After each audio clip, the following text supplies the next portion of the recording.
How's it going, guys? Kevin back at you with another video. Today's video, I'm going to be giving you guys an update on the AXIAL BASECAMP clipless setup.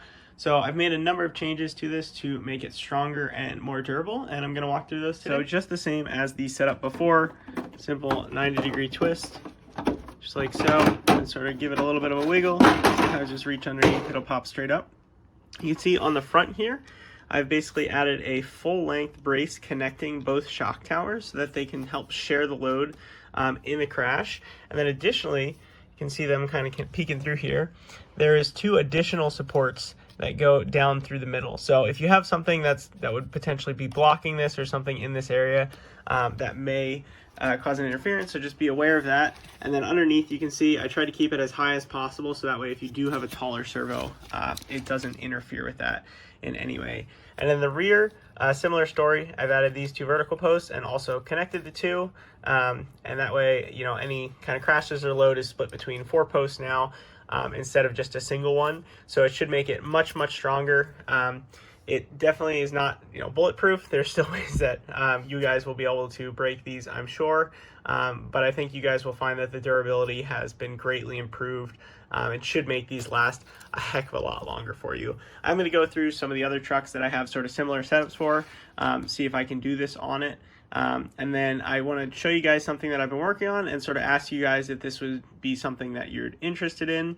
I'm still working on the details of it, but with that, let's jump over to that. So this is something I've been working on. It's not complete yet, still trying to refine the tolerances and whatnot, because this is supposed to be a more universal setup. So essentially the way that this setup would work is you basically cut your post down, and then you'd slide this piece down on top of it and then run a single bolt through it. And that way you're bolting it to this body post. The main benefit is these body posts are made of nylon, so they're really flexible, they're very impact resistant, whereas this material is not quite as strong as nylon, so it's more likely to break. So by attaching this to the post, it gives you a lot more strength than you'd otherwise have.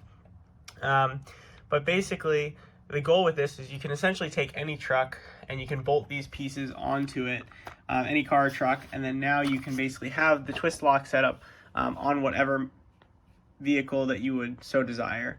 So if this is something that you guys would be interested in, definitely let me know. Also, if there's different sizes, because I could make the bottom different sizes. Right now this is meant for, I think it's a 6mm post.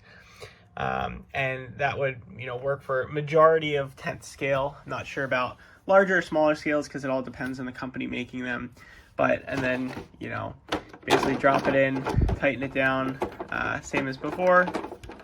So a little wiggle left to right, push down, and then you got that locked in just like so, nice and tight. And then on the rear here, something I do want to point out as something that I'm thinking of. So these pieces are actually taller in the rear, and that's to basically, they need to be vertical when they go in. So you can have various different heights of these to account for different slants on different bodies and things. So just jumping in there, I just wanted to show you an example of the different heights. So I have various different height versions of these. This is essentially meant for a 10mm, then a 12mm, then a 14, then a 16mm M3 bolt.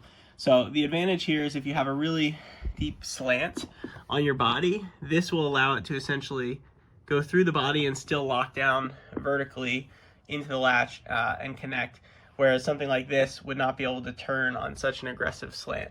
So you'd have to basically check it for your specific chassis, and I can put measurements in here to essentially show you guys what that would look like. But I just want to get your thoughts on this.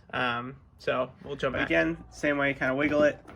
This one, you want to make sure that they're both down, wiggle it, and then I'm turning it to the left, which is my problem.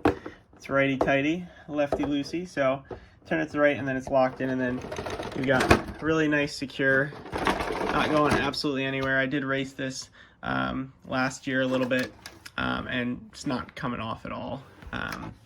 And one sort of benefit too is you get better aerodynamics here. You don't have the big giant post, and it just aesthetically looks pleasing. You can obviously paint match these with spray paint, whatever you like. So feel free to drop a comment down below what you guys think.